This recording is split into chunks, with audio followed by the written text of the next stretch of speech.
Hey guys, tonight we're stepping into a world that feels distant, yet strangely vivid. The daily life of Native Americans, before the hum of cities, before railroads stitched the land, before European sails appeared on the horizon. Picture this, a river wide enough to hold the sky in its reflection. Its water so clear you can count the smooth stones on the bottom.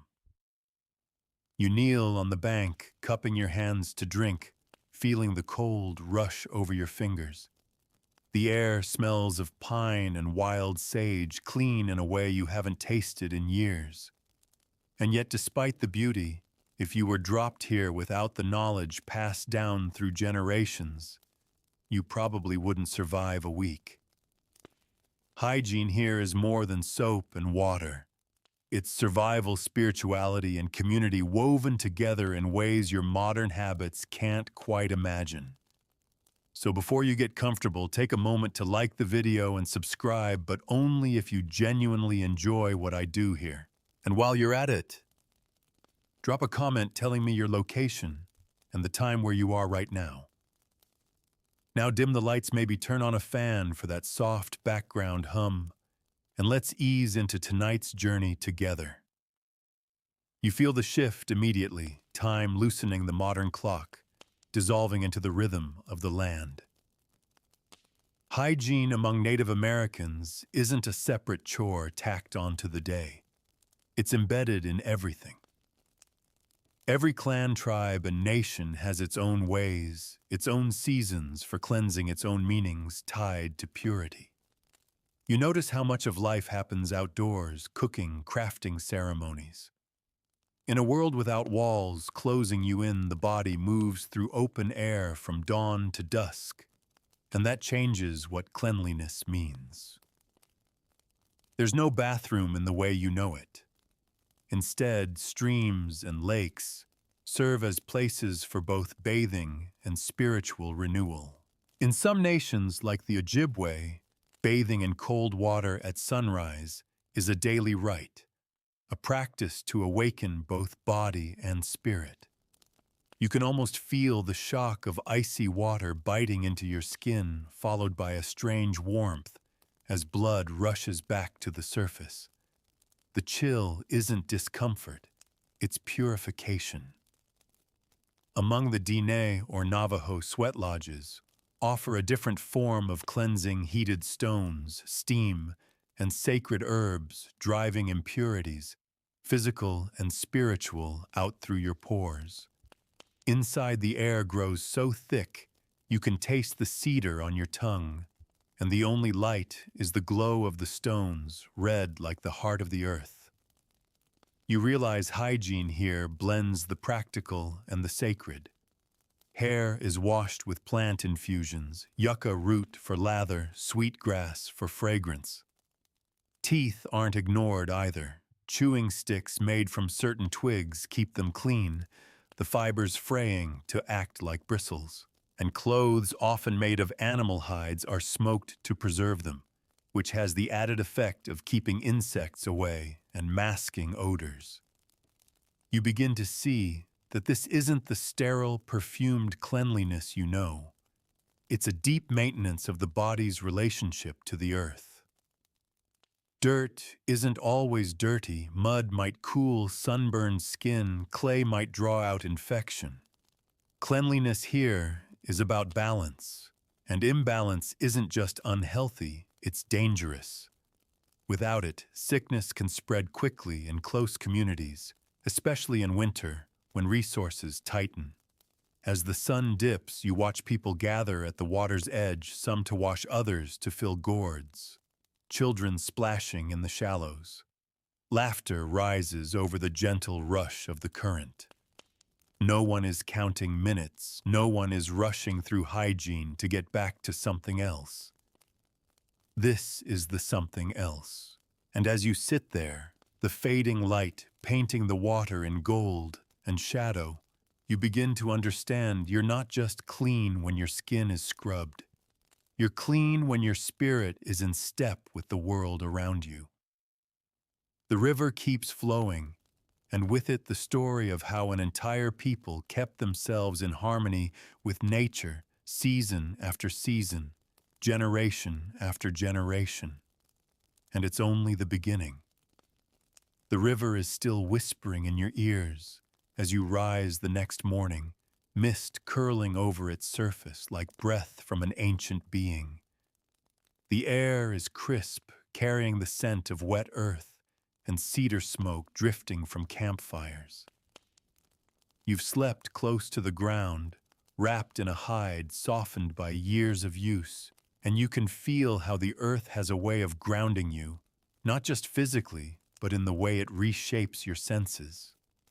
Here, the first act of the day is not rushing to dress or gulp down food.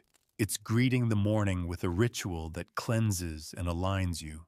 You watch as a small group walks toward the river, their steps sure on the dew-soaked grass. One by one, they enter the water, their faces calm despite the cold. You notice how deliberate the movements are. Water splashed over the head, the shoulders, the arms, as if each gesture carries a meaning beyond just washing away dirt. Among the Haudenosaunee, this act might be a way to welcome the day, a way to remind oneself that life flows like the water, constantly moving, constantly renewed. Not all cleansing here is done with water. In places where winter freezes rivers into silence, or where desert heat turns them into distant ribbons, people adapt. You've heard of using fine sand or ash to scrub the skin, the particles lifting away sweat and oils without a drop of water. In the arid lands of the Southwest, water is precious, and to waste it would be unthinkable. Instead, the Diné might turn to smudging with sage or juniper, letting smoke drift over the body to purify. You stand there inhaling the resinous scent, feeling it cling to your skin, and you realize it's not about looking clean in the mirror. It's about being in balance with the forces around you. Then there's the sweat lodge, a dome of willow branches covered with hides or blankets heated with stones that have been roasting in a fire. You crawl in low, the air heavy and dark. As water is ladled onto the stones, steam bursts upward, carrying the sharp scent of cedar and sweetgrass. The heat presses against you, urging sweat to bead on your skin, to drip, to carry away what no longer belongs in your body. Here, cleanliness isn't just removing what clings to the skin, it's letting go of the heaviness that settles inside you: worry, grief, bad luck. When you crawl back out into the cool air, blinking at the sudden light, you feel reborn, as if the world has shifted just slightly to make room for a lighter version of yourself. Hygiene here is inseparable from seasons and environment. In summer, rivers and lakes are abundant, their waters warm enough for long, leisurely baths. In winter, washing might be brief and bracing, or replaced by smoke and heat. In coastal areas, salt water serves as both cleanser and healer, its minerals soothing wounds and its chill invigorating the body. In forests, the abundance of plants means there's always something to infuse into water mint, to refresh willow bark, to soothe sore muscles. Hair care is just as important as skin care. You see women combing long hair with bone or wooden combs, sometimes oiling it with animal fat infused with herbs. In some tribes, hair is a reflection of spiritual health, and to let it become matted or unkempt might signal imbalance. Combing becomes a meditative act, a way of tending not just to appearance, but to the self. Clothing, too, is part of hygiene. Animal hides must be treated to prevent rot, and smoking them over slow fires not only preserves them, but leaves a scent that wards off insects. In the far north, fur garments are brushed free of snow and ice, while in warmer climates, woven plant fibers are rinsed in streams and dried in the sun.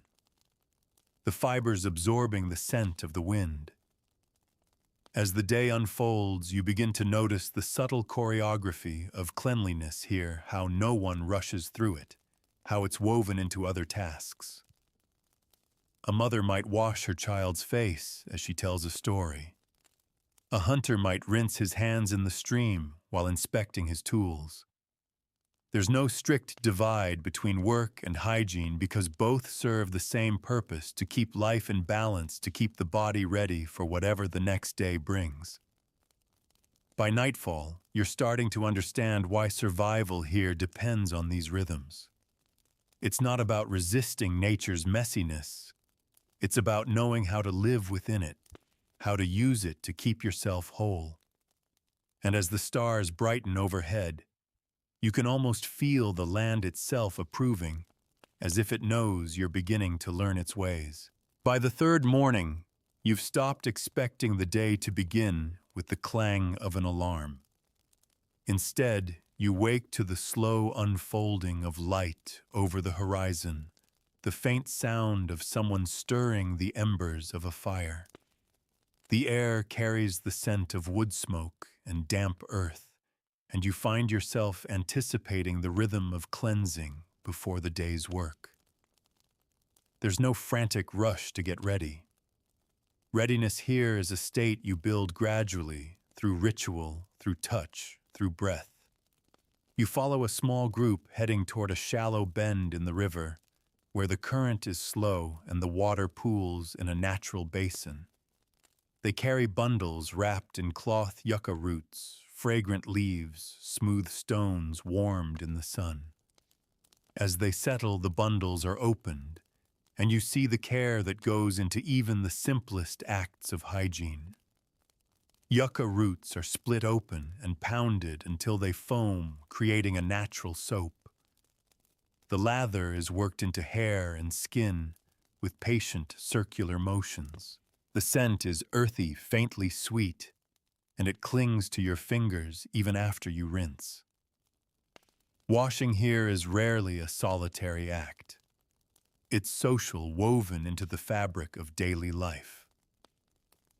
People laugh, share news, sing while they scrub.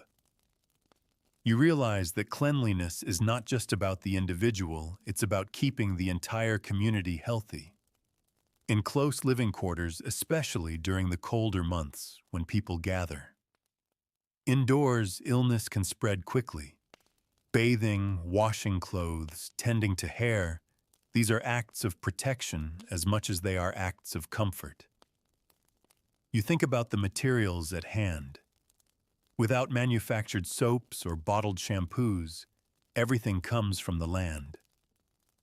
Ash from a cooking fire can be used to scrub cooking pots and utensils, but also to cleanse hands, its fine grit removing oils, and its alkalinity killing some bacteria. Leaves with natural antiseptic properties like sage or cedar are crushed into poultices or brewed into washes for cuts and scrapes. In coastal areas, saltwater baths double as a way to cleanse skin and draw out infections. There's also an understanding here that hygiene goes deeper than the surface. The body is part of a larger web of relationships to the tribe, to the land, to the spirits. In many nations, purification rituals are essential before participating in ceremonies. You might see a person fasting, avoiding certain foods, or bathing in a particular stream known for its sacred qualities.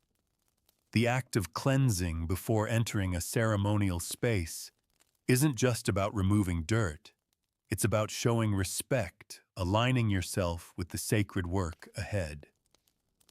As the day warms, you watch a family clean their dwelling. In a longhouse, bedding is shaken out and hung in the sun, which not only airs it, but uses sunlight to kill pests. Floors are swept with brooms made from bundled twigs or reeds. In a tipi, hides are brushed and mats are rolled up the ground beneath them, cleared of debris. In some regions, crushed aromatic plants like sweetgrass or lavender are scattered on the floor to keep insects away and leave a pleasant scent. Even the tools of daily life are maintained with a kind of reverence. Cooking stones are rinsed and set to dry. Woven baskets are cleaned with water and dried in the open air to prevent mold. You begin to see that cleanliness extends beyond the body. It is the way you care for the objects and spaces that support your life. And then there's the subtle hygiene of the senses. After a meal, someone chews on a stick of willow or birch, fraying the end to make a brush for their teeth. In some areas, mint or spruce needles are chewed for fresh breath. These small acts are rarely announced or praised. They are simply part of the rhythm, as natural as breathing. By evening, you feel more attuned to this flow. You've stopped thinking of hygiene as a checklist: wash face, brush, teeth, change clothes, and started to feel it as a way of inhabiting the world. It's in the cool rush of river water over your skin, in the warmth of smoke drifting from a fire, in the sun's heat seeping into a hide. It's a conversation with the elements, a quiet acknowledgement that the body and the earth are in constant exchange. And as the stars bloom across the sky, you realize you've spent another day not just observing this way of life, but living it, feeling cleaner, not in a sterile, polished way, but in a way that makes you lighter, more open, more connected. By now, the rhythm has settled into you like a song you've known all your life. You wake with the smell of the fire, the murmur of voices, and the feeling that the day is something to be eased into rather than conquered. The idea of rushing, of forcing the morning into a tight schedule feels foreign. Here, cleanliness begins. Before you even touch water, it begins in how you greet the day in the first breaths. You take in the way you step out into the light. This morning, you're invited to join in a cleansing that doesn't involve bathing at all. It's the smudging ritual one you've seen from a distance but never taken part in. A bundle of dried sage is lit until it smolders, the smoke curling upward in pale ribbons. The elder holding it fans the smoke gently with an eagle feather, drawing it toward each person in turn. You close your eyes as the warm, resinous scent envelops you, and you feel the smoke cling to your hair, your clothes, your skin. It isn't about washing away dirt. It's about moving through the world with a spirit that's uncluttered, unhindered. You sense the quiet power in the act. It clears more than the body, it clears the mind. Later at the river, you watch a young woman prepare yucca root soap. She kneels on a flat rock, splits the root open with a small stone knife, and pounds it until frothy lather pools in her hands. She works it into her hair, the suds turning cloudy with the day's dust and sweat before she rinses it away. You can tell this isn't rushed. She takes her time, letting the cold water run over her scalp, eyes closed, as if listening to something only she can hear. Hygiene here is also deeply practical, built on generations of observation. In summer, people bathe more often, not only for comfort, but to protect against insects and heat rashes. In winter, full-body baths are less frequent, replaced with partial washing and steam from heated stones. Clothing is changed and cleaned according to season. In warmer months, garments are washed in streams and dried in sunlight. In colder months, they are brushed clean or smoked to freshen them and drive away pests. Food preparation follows its own hygiene rules. Hands are rinsed in clean water before handling meat or roots. Cooking areas are kept tidy, ashes removed regularly so they don't blow into food. Utensils are washed with sand or plant ash, then rinsed in running water. You notice that even in a world without germ theory, as you know it, there's an instinctive wisdom here. Spoiled food is never eaten stagnant. Water is avoided, wounds are cleaned promptly. It's a survival knowledge that's so ingrained it doesn't need explaining. it's just done. You begin to see that hygiene is inseparable from respect. Respect for the self, for the people around you, for the land that provides what you need. When someone enters a home, they don't track in mud without thought. When tools are used, they are returned clean and in good order. When a person dies, their body is washed and prepared with care, often with aromatic herbs, as a final act of honoring. Cleanliness is part of the cycle of life, marking beginnings and endings with equal weight. By mid-afternoon, you join a group weaving mats from reeds gathered near the water's edge. Before starting, they wash their hands in the river, rubbing them with crushed mint leaves that release a cool, sharp scent. It's as much about the feel as the function. The leaves' oils linger on the skin, making the work more pleasant, keeping insects away. You take your turn, and for the rest of the weaving session, every time your hands move, that scent rises faintly, reminding you of the river's presence. That night, as the fire crackles low, you realize you're starting to measure time differently. Not by hours and minutes, but by the small cycles of cleansing that mark the day: the morning's cold water wash, the midday hand rinse, the evening smoke. Your body feels different, lighter somehow, not because you've scrubbed it with harsh soaps, but because you've tended to it gently, rhythmically, without breaking its connection to the land. And as the night settles in, you understand that here to be clean is not to remove yourself from the earth, but to return yourself to it whole, balanced, and ready for whatever comes with the dawn. The next day begins in silence, the kind of quiet that's full rather than empty. You wake to a faint glow over the horizon, the ground beneath you still holding the coolness of the night. A thin veil of mist drapes the meadow, and somewhere beyond it, the steady rush of the river is already calling people to begin their morning rituals. You stretch, feeling the stiffness ease from your limbs, and realize you're looking forward to what comes next, not as a chore, but as a moment of centering yourself in the day. This morning, you follow a different group, one heading away from the main bend in the river to a smaller stream that runs cold and fast over polished stones. Here, the water is so clear, you can see the tiny fish darting in and out of shadows. The group brings not just yucca root, but bundles of aromatic cedar and sage. You watch as they crush the cedar in their palms, releasing a sharp, resinous scent, and mix it with water to create an herbal wash. When rubbed over the skin, it leaves a faint tingle, a clean feeling that isn't just about removing yesterday's dust. It's about preparing the body to meet the day's work with clarity. Some of the elders speak of how certain plants carry not just cleansing properties, but protective ones. Cedar, sage, and sweetgrass are more than pleasant smells. They're considered guardians pushing away illness and misfortune.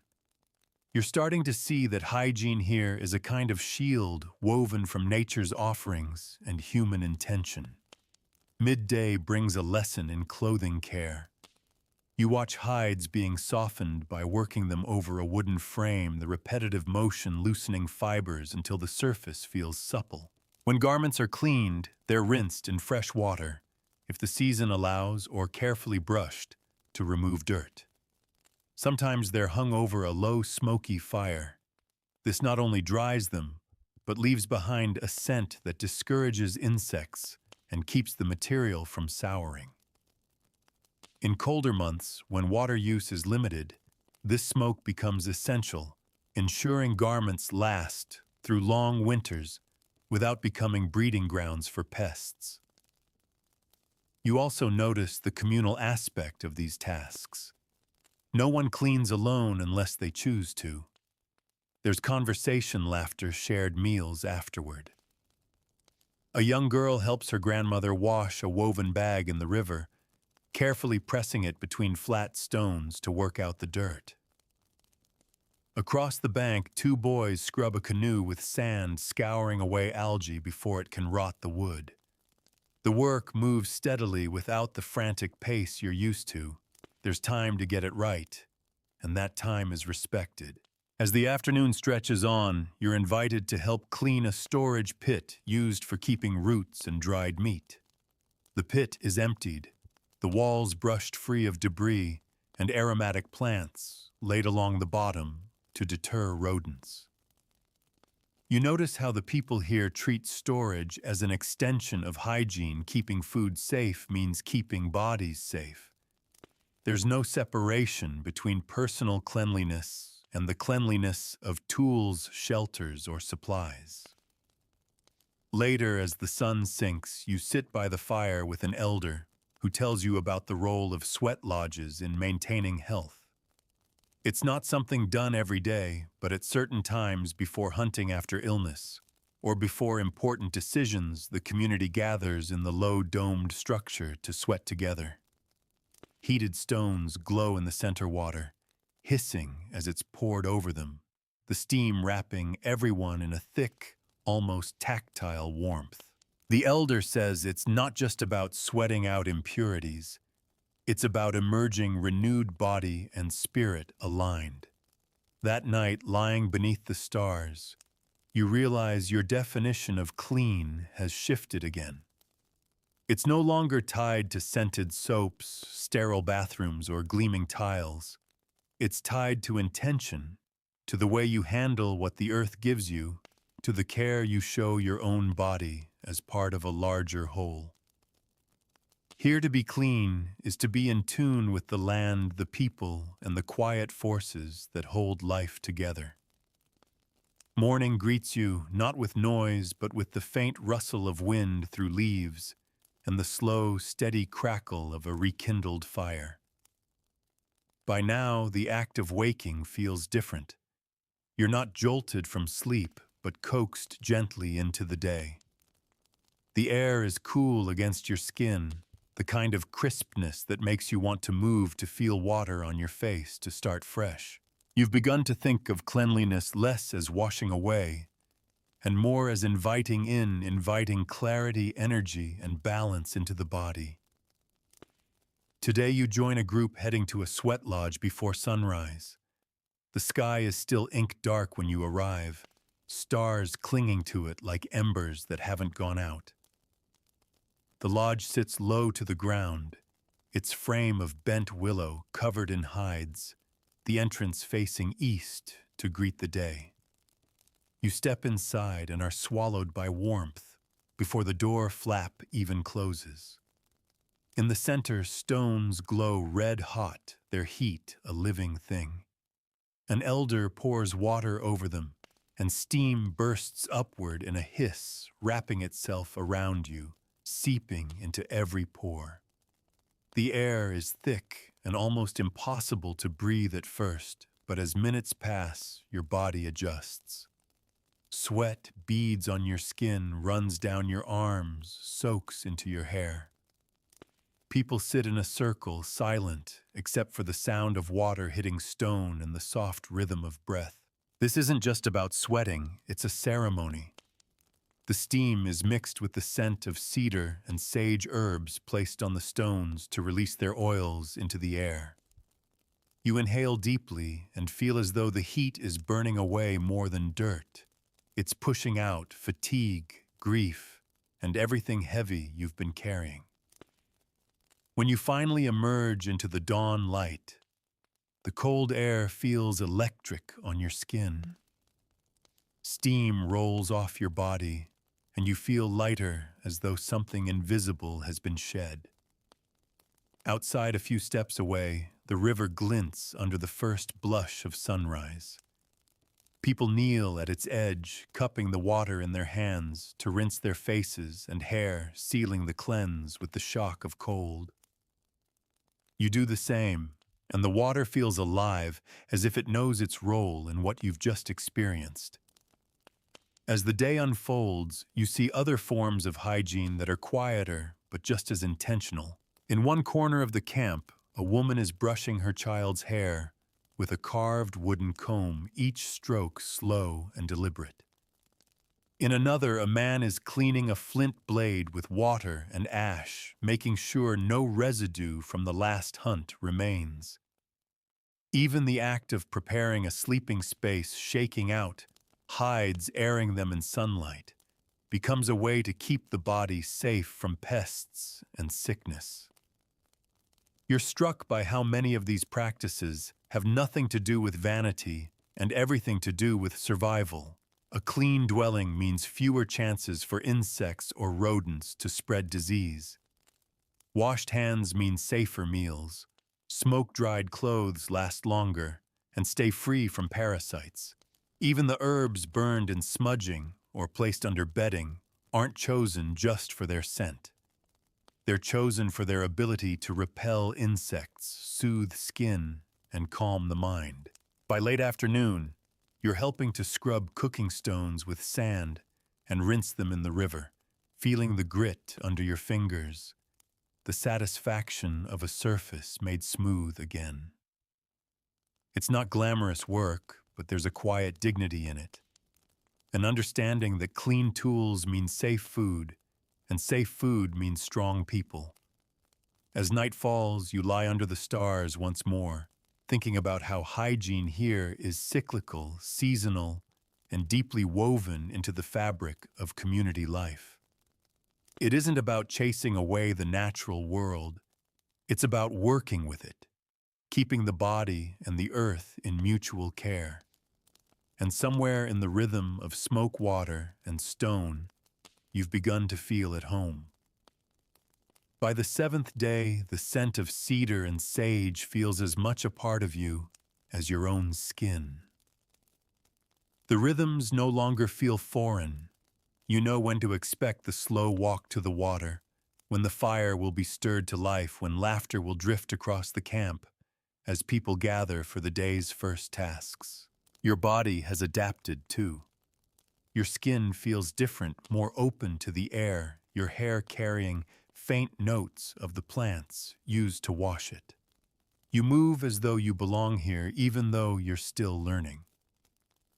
This morning is warm, and the river carries the soft reflection of a pale blue sky.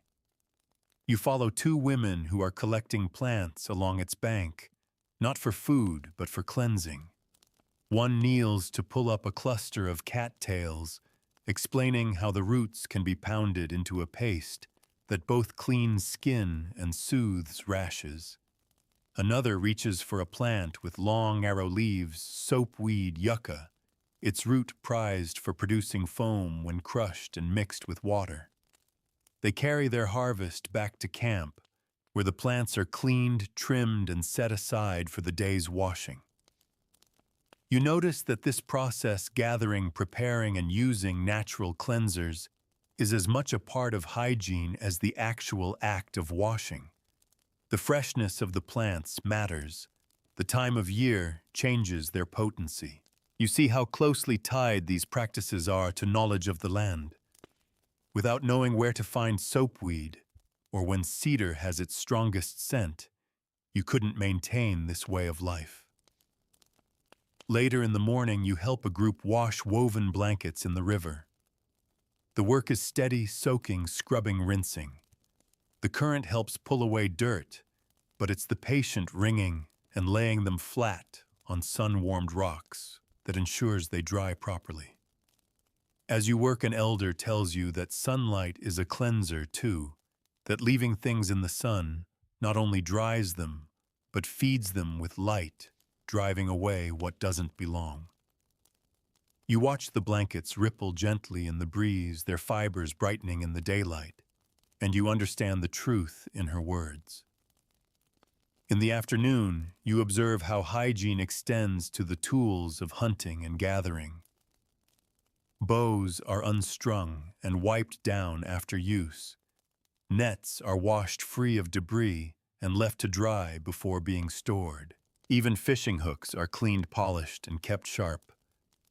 These aren't just chores. They're part of respecting the animals and plants that provide food. Clean tools work better, last longer, and honor the life taken to feed the people. Then comes a moment that stays with you, a communal foot washing by the river. After a long day of walking, several people gather at the shallows, sitting on smooth rocks and letting the cold water run over their feet. Some scrub with sand to remove dirt. Others use leaves from fragrant plants to freshen the skin. It's quiet work, yet it feels deeply intimate. A reminder that hygiene here is not about isolating oneself, but about sharing care in simple, direct ways. By evening, you've begun to see patterns within the patterns. Morning cleansing sets the tone for the day, midday washing breaks the work into manageable parts, and evening care prepares the body for rest. This cyclical flow ensures that no single act of cleanliness carries the weight of resetting everything. It's a continuous thread woven through waking and sleeping, work and rest. As darkness falls and the fire's glow pulls people closer together, you think about how in your own world cleanliness is often hidden behind closed doors, rushed through in private. Here it's a communal act, visible and without shame. You don't hear people complain about the time it takes. You see them savor it, as if it's not just maintenance, but a way of reinforcing connection to themselves, to each other, to the living land beneath their feet. And as you close your eyes that night, with the scent of cedar still faint in the air, you realize that in this place, hygiene isn't something to fit in between more important things. It is one of the important things. It is living. The morning comes with a sky the color of soft ash, clouds drifting low enough to feel close. A light rain falls, the kind that mists your skin rather than soaks it, and you realize this too is part of hygiene here, nature lending a hand. People step out into it without hurry, letting the rain bead on their faces, wash the dust from their hair. Some lift their heads to the sky, eyes closed, as though the water is more than just water. It's a gift. You join a group moving toward the stream, but today the air is different, richer, with the scent of wet earth and fresh leaves. The rain has made everything sharper, the green of the grass, the smoothness of stones, the cool clarity of the water. At the bank, two men are preparing willow twigs for dental care, stripping the bark and chewing the ends until they fray into soft bristles. They hand you one and you taste its faint bitterness as you work it over your teeth. It's strangely refreshing, leaving your mouth clean without the overpowering sting of modern toothpaste. You imagine doing this every day and realize it's not just functional, it's meditative. Each slow motion connecting you to the plant, the water, the moment. Nearby women are rinsing woven baskets in the current. They swirl them gently, checking for any frayed edges, using smooth stones to polish the inner surfaces. The rain makes the task almost effortless. Droplets cling to the reeds, sliding down in thin, glistening lines.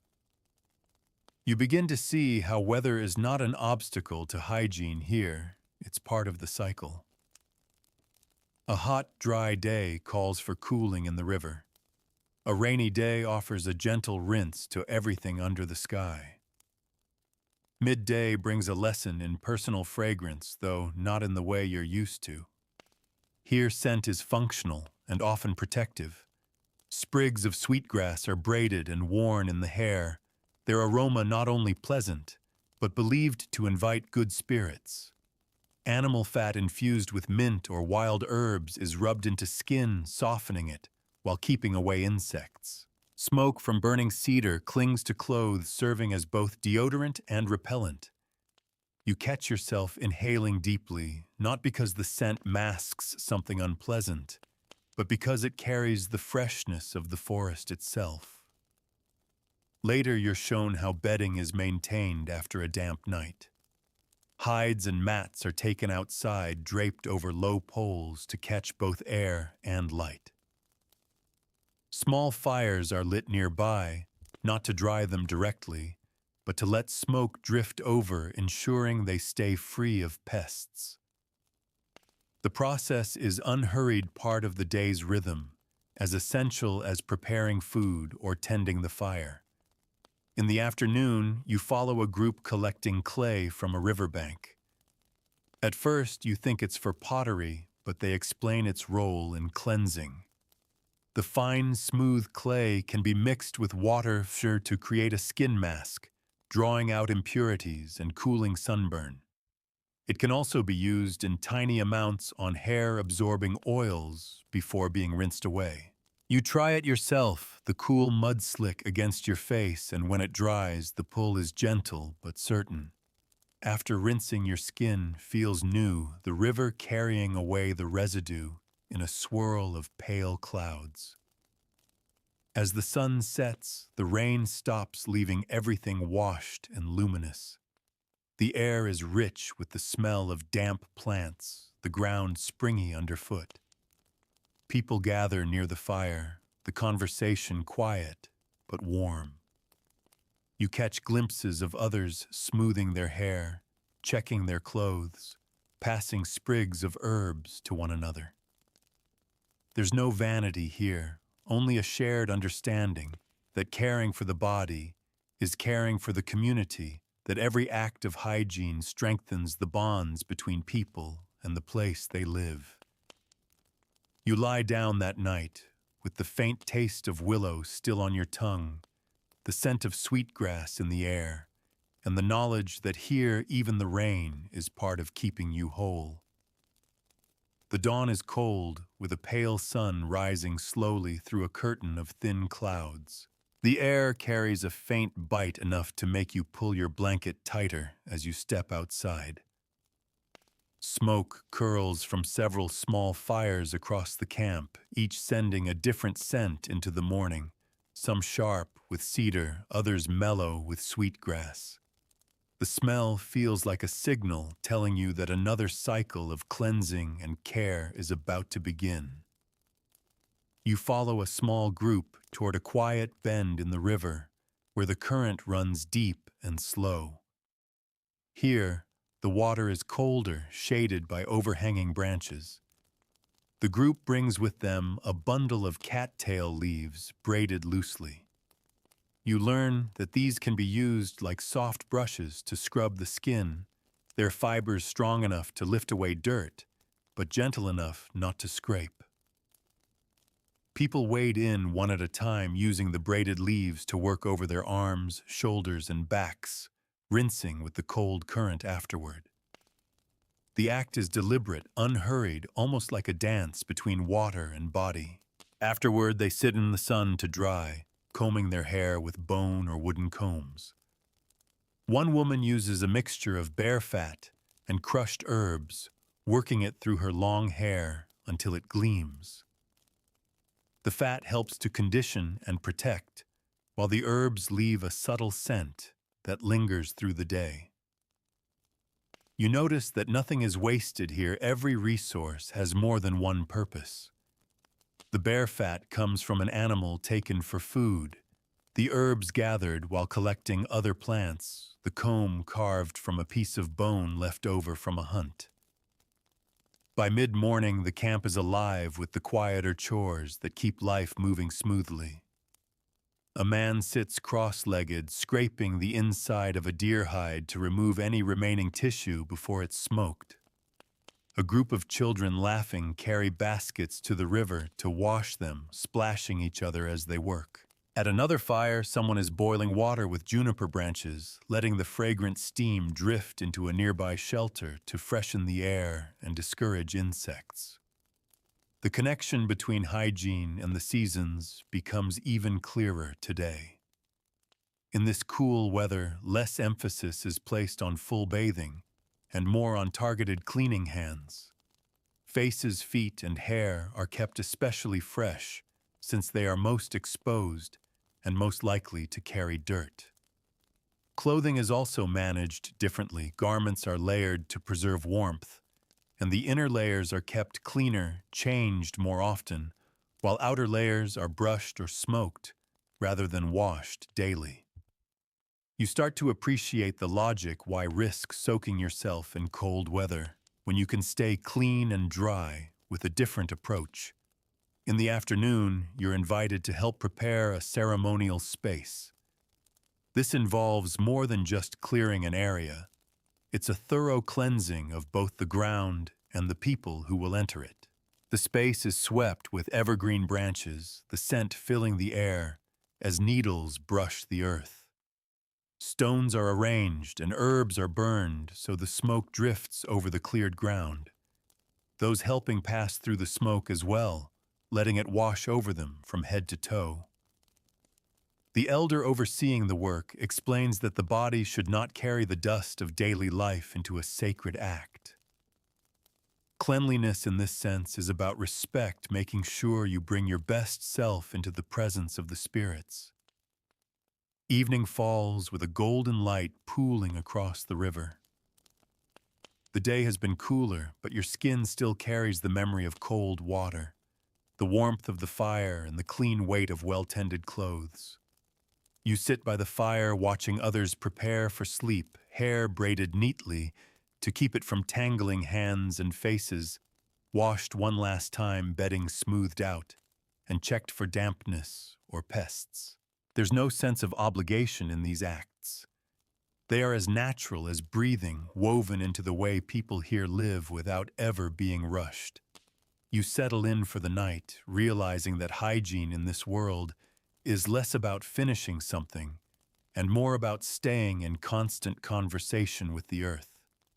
You don't arrive at cleanliness and then move on. You move with it every day, every season, until it becomes part of who you are. The morning light is soft and golden, spilling over the edge of the horizon in slow ripples. By now, you've come to recognize the sounds of the camp, awakening the low murmur of voices, the shuffle of feet across packed earth, the occasional burst of laughter from children already at play. But what stands out most is the predictability of care. Every day begins with it not as an interruption to real life, but as its first essential step. Today, you join a group tasked with gathering fresh plants for cleansing and protection. The elder leading you knows exactly where to go, moving with purpose along a narrow trail that winds through birch and pine.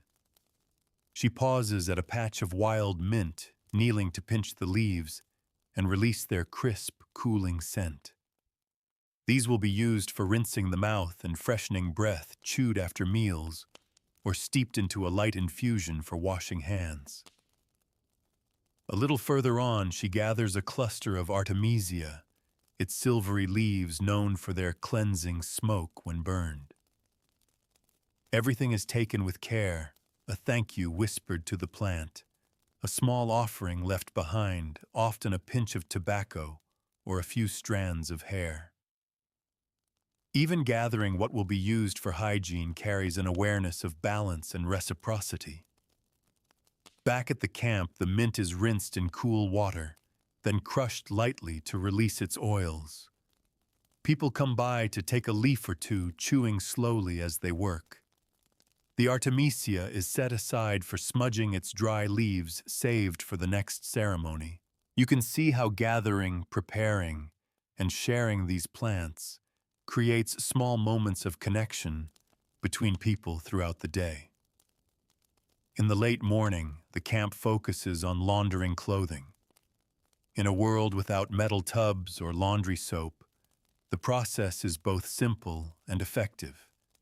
Garments are soaked in the river, scrubbed against smooth stones with yucca root lather or fine sand, then rinsed until the water runs clear. Afterward, they're wrung out and draped over sunlit branches or lines of rope made from twisted plant fibers. The air fills with the scent of wet hide or woven cloth, warming in the sun. As they dry, you notice people occasionally brushing their garments with aromatic plants, adding a protective layer of scent to keep insects at bay. The midday meal is preceded by a brief but deliberate washing of hands. Water is poured from a gourd over fingers flowing down into the earth rather than back into a shared basin. A handful of crushed spruce needles might be rubbed between palms to add both fragrance and antiseptic properties. You find this small ritual oddly grounding. It signals a pause a moment, to shift focus from work to nourishment. Later in the day, you help prepare bedding. Sleeping hides are shaken out and inspected for any signs of wear or pests. Mats woven from reeds are brushed clean, then set in the sun for airing. A few are lightly smoked, the tendrils drifting over them to keep them fresh and dry. Watching this, you realize that rest here isn't just about closing your eyes. It's about creating a space that's safe, clean, and ready to hold you until morning. Toward evening, you notice the fire being fed with certain woods and herbs that give off a particular scent. The elder tending it explains that this helps keep biting insects away at night and also purifies the air in the sleeping area. You sit nearby feeling the warmth on your skin and breathing in the smoke's earthy sweetness, aware that it's doing more than simply smelling good. It's part of an invisible shield that keeps the camp healthy. As darkness falls, the camp's quiet rituals unfold once again. The brushing of hair, the rinsing of faces, the gentle checking of children's hands and feet for scratches or dirt before bed. You lie under the stars, feeling the way these repeated acts shape not just the body, but the mind, fostering a sense of calm and order. You realize that here, hygiene isn't a chore. You cross off a list. It's a living thread woven through the day, one that ties people to each other, to the land, and to the quiet rhythm of survival and care. The sun rises behind a thin veil of fog, turning the world into a muted painting of soft grays and pale golds. The damp air clings to your skin, cool but not uncomfortable, and you find yourself looking forward to the warmth of the morning fire. Around you, the camp is already stirring figures, moving quietly between shelters, carrying baskets, stirring embers back to life. Even before the day's work begins, the pattern of care unfolds as steady as the turning of the earth. Today you follow an elder to a spot downstream where the river narrows and speeds up its current clear and cold. She tells you this place is used for waking the body. The shock of cold water here is sharper than in the slower bends, perfect for shaking off sleep. You watch as people step into the shallows, scoop water into their hands, and splash it over their faces, arms, and chests. The elder explains that this practice keeps muscles alert and circulation strong, and also keeps the skin healthy. You try it yourself, feeling the sting at first, then the rush of warmth as your blood answers the cold. Nearby, a young man is preparing a rinse made from steeped pine needles. He fills a woven basket with fresh needles, pours boiling water over them, and lets the infusion sit until it turns pale green. This liquid will be used to rinse hair and as a mild antiseptic for small cuts. The scent is sharp and clean, a reminder that the forest itself is a source of constant protection. You notice how naturally people here turn to plants for every kind of cleansing. Water alone is never the only tool. By midday, you are helping to clean cooking areas. Flat stones used for baking bread are scraped with pieces of bone to remove char, then rinsed in the river. Wooden utensils are scrubbed with wet sand, rinsed, and left to dry in the sun. Even the ground around the fire is swept, clearing away food scraps that might draw pests. There is no separation between keeping the body clean and keeping the space clean. Both are necessary for health. Both are approached with the same care. Later, you join a group cleaning fish that have just been caught. The process is swift, efficient, and precise. Afterward, the tools, knives, baskets, and cutting boards are washed thoroughly, the scent of fish replaced with the smell of the river and sun. The waste is carried far from camp, preventing smells and scavengers from disturbing the living spaces. Again, you see that hygiene here is as much about foresight as it is about the present moment. In the afternoon, the focus shifts to maintaining the shelters. Mats and hides are rearranged to allow airflow, smoke holes adjusted to keep the air fresh.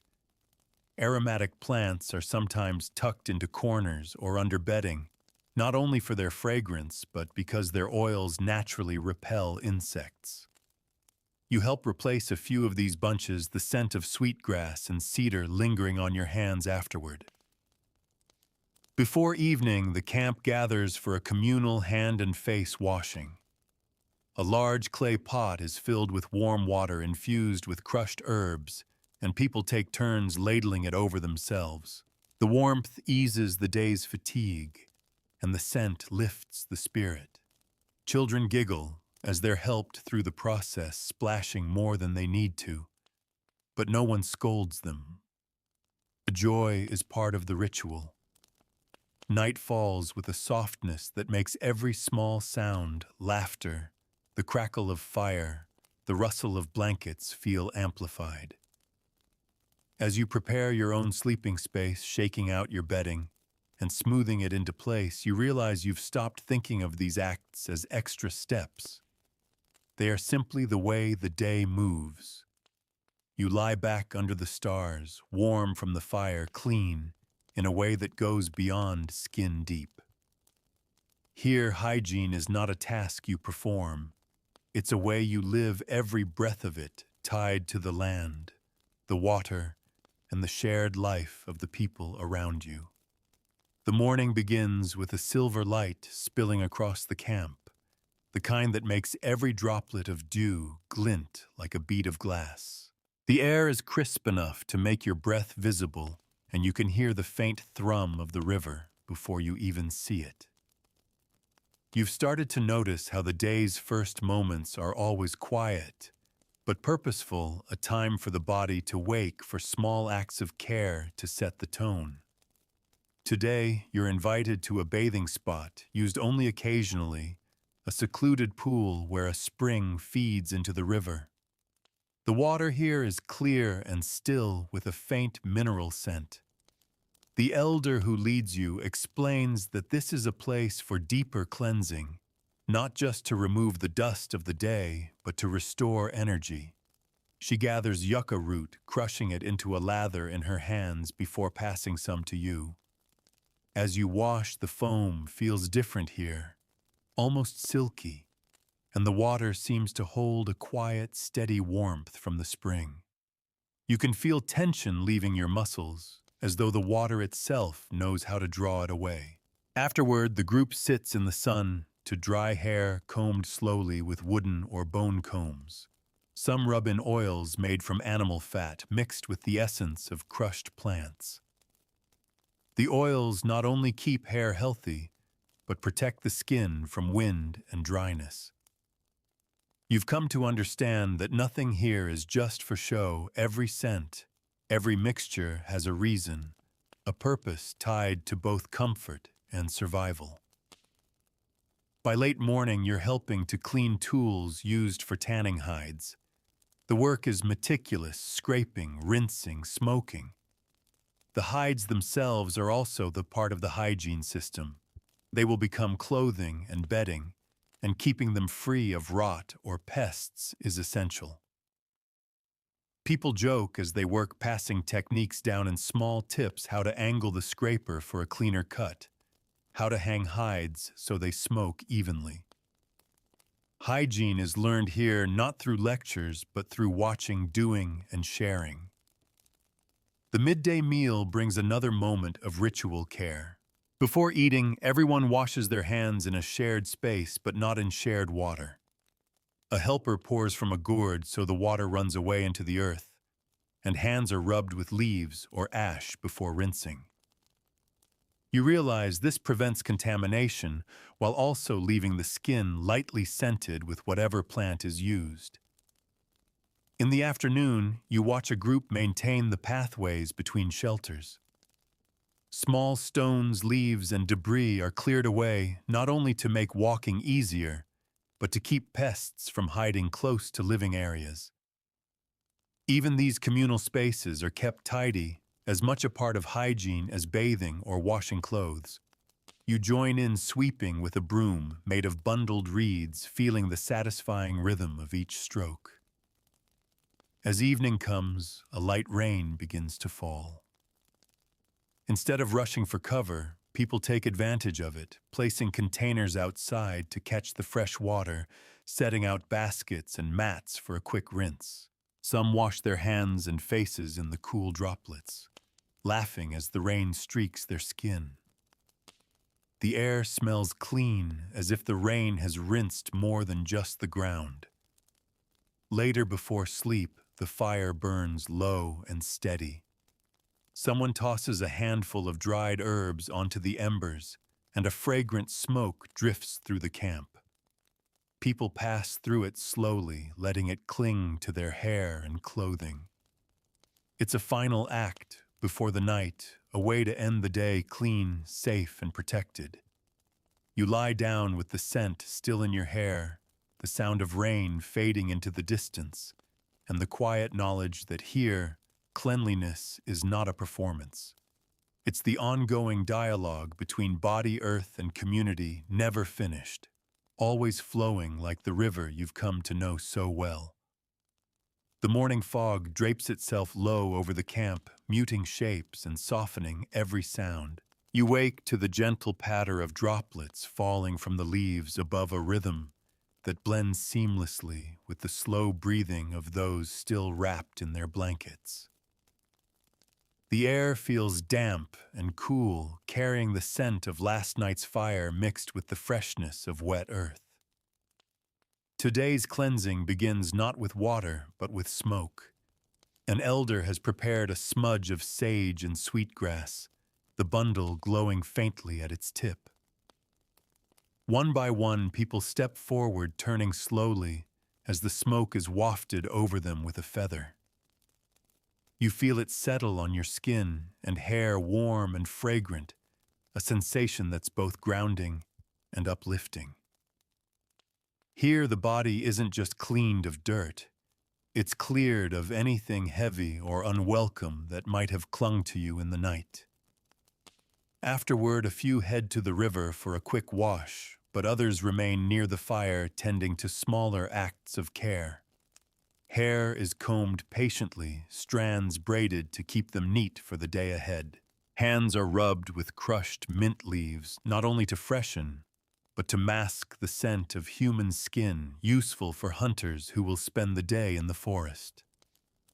You're struck by how many of these hygiene practices are also acts of preparation, shaping the body for the tasks it must perform.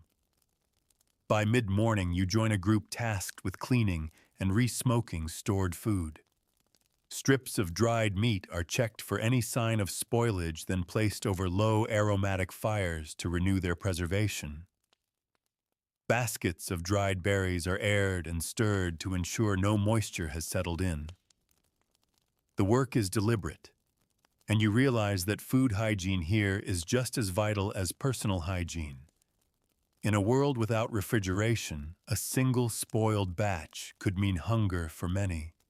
Later, attention shifts to the children. A few are rounded up from their play to have their faces and hands washed, their hair combed free of tangles. You watch as a mother deftly braids her daughter's hair, her fingers moving with practiced ease. The girl squirms, but when the braid is finished, she beams, knowing this small act keeps her more comfortable and healthy.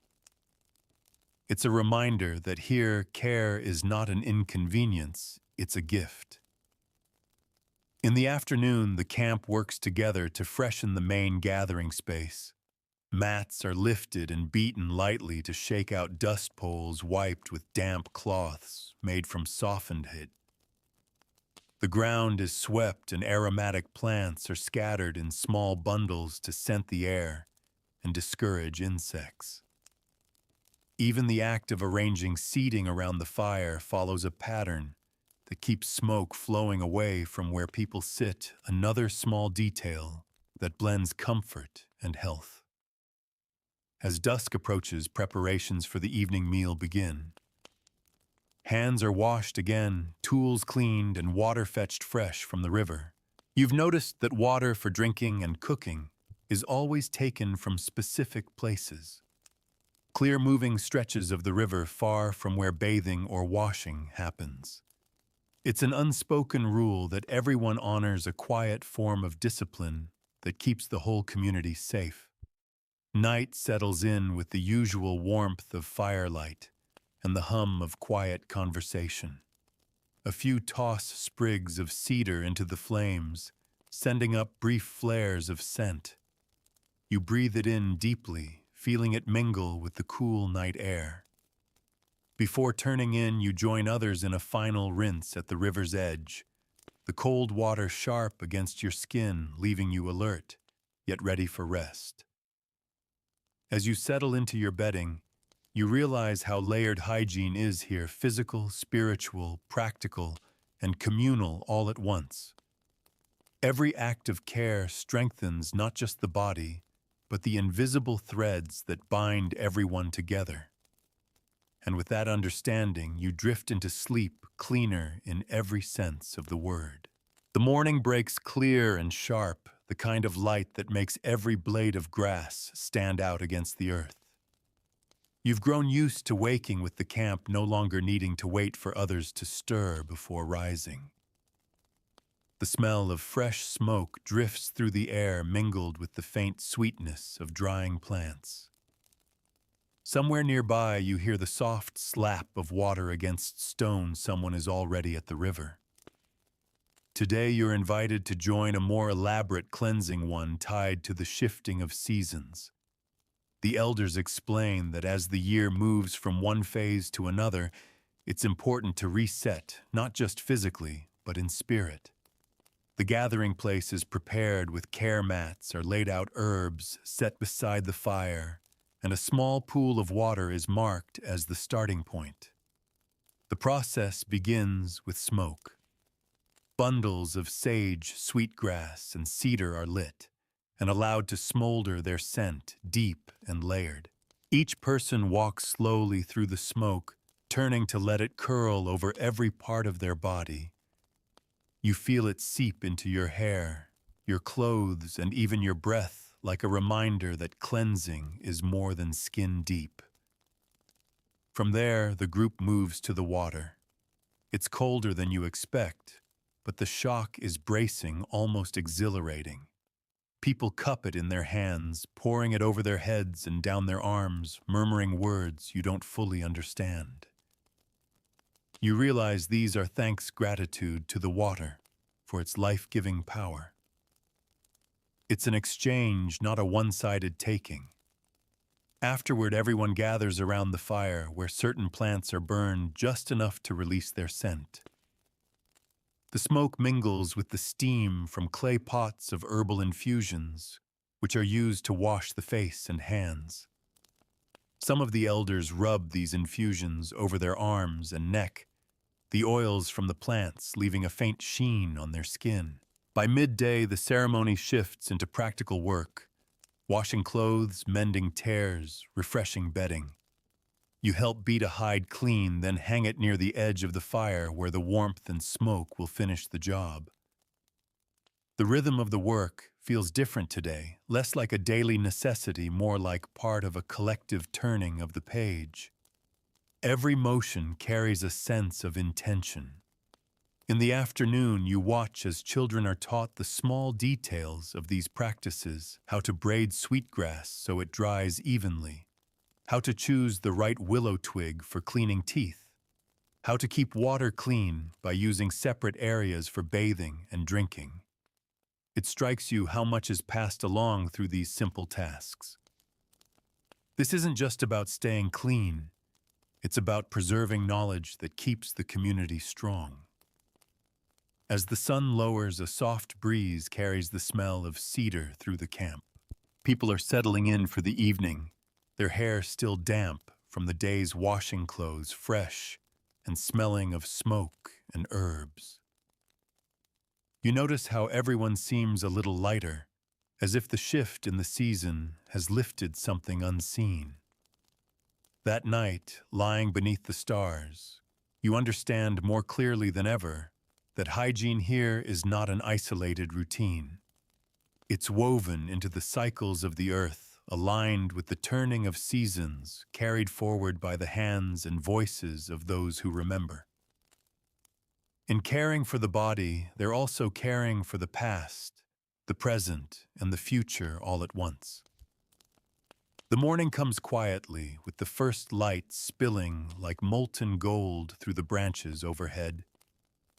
The air is cool but gentle, the kind of air that makes you want to draw a deep breath and hold it as though you could keep the day's freshness inside you. The camp is waking slowly, not out of laziness, but because there's no need to hurry. This is the final day you'll spend here, and you feel it in the way your senses have sharpened, the way the scents, textures, and sounds now feel like part of your own body. You follow the familiar path to the river. The water greets you with its steady voice, unchanged and eternal. People are already there, some rinsing their faces, others crouched over washing tools or clothes. You kneel, cup the water in your hands, and splash it over your skin. It's as cold as ever, but now the shock feels welcoming, like an old friend's touch. The sensation makes you remember your first morning here when everything felt foreign, even intimidating. Now you can read the movements, the choices, the unspoken reasons behind them all. This morning's cleansing is unhurried. A young woman brushes her hair in slow strokes, the wooden comb catching the light. A man uses a willow twig to clean his teeth, working with the patience of someone who's done this thousands of times. Children rinse their feet after running barefoot, laughing as the current tugs playfully at their toes. Every gesture feels complete in itself, nothing rushed, nothing halfway. As the sun climbs, you join a small group carrying bedding to the edge of the meadow. Their hides and mats are laid out on the grass to air the sun's warmth seeping into them, while the breeze carries away any dampness. Cedar and sage are burned nearby, the smoke curling lazily, drifting over the bedding in a thin, fragrant veil. It's the last time you'll take part in this simple but vital act, and you find yourself lingering over it, pressing the moment into memory. In the afternoon, you help clean the communal cooking space. Stones are scrubbed with wet sand utensils rinsed in the river, and the ground cleared of any scraps. The work is steady, almost meditative, and you realize that over your time here, you've stopped thinking of these tasks as separate from the real living. They are the living. These repeated acts keep people safe, healthy, and connected to the rhythms of the land. Toward evening, there's one final communal wash. It's not ceremonial in the formal sense, but it feels like a gathering of gratitude. People move through it together, washing hands, rinsing faces, smoothing hair, laughing softly, speaking quietly. The fire is lit, and aromatic herbs are tossed onto the embers. You pass through the smoke one last time, breathing it in deeply, letting it cling to your clothes and skin. As night falls, you sit by the river, watching the reflection of stars ripple on its surface. You think of all you've seen, the countless ways hygiene here is woven into life, inseparable from the seasons, the land, the spirit. You understand now that it's not about chasing away dirt, it's about staying in balance. Cleanliness isn't a state you arrive at. It's a relationship you maintain every single day with yourself, with your people, and with the earth. When you finally lie down, the scent of cedar still in your hair, The cool night air on your skin, you feel the truth settle into you. Here, to be clean is to be alive, and to be alive is to be in harmony. And now as the fire's last embers fade and the camp grows still, the night deepens around you. The air is cool and steady, holding the faint trace of cedar smoke, the kind of scent that feels like it has weight, a comforting presence lingering in the dark. The river's voice is softer now, more of a murmur than a rush, as though it knows the day's work is done. You lie back, your body sinking into the bedding that still holds the warmth of the afternoon sun, your skin carrying the memory of clean water and fragrant herbs. The sounds of the camp drift to you in quiet fragments, someone shifting in their sleep, the faint pop of a settling log in the fire, a low hum of wind through the grass. There's nothing left to do, nowhere to be, no task waiting in the corner of your mind. Everything essential has been done. The bedding is clean, the tools are ready, the spaces are in order. Your body feels light, unburdened, and your mind rests in the knowledge that you are cared for by your own hands, by the people around you, by the earth itself. The stars above seem closer than they've ever been, their light cool and constant, like distant fires that will never burn out. You follow their slow arcs, your breathing falling into the same measured rhythm. Each breath feels easy now, steady and deep, carrying with it the scents, sounds, and textures of the life you've lived here. And in this stillness, you understand you are not apart from the world, you are part of its endless cycles. The water will keep flowing, the fires will keep burning, and tomorrow will bring its own small acts of care. But for now, you can simply rest.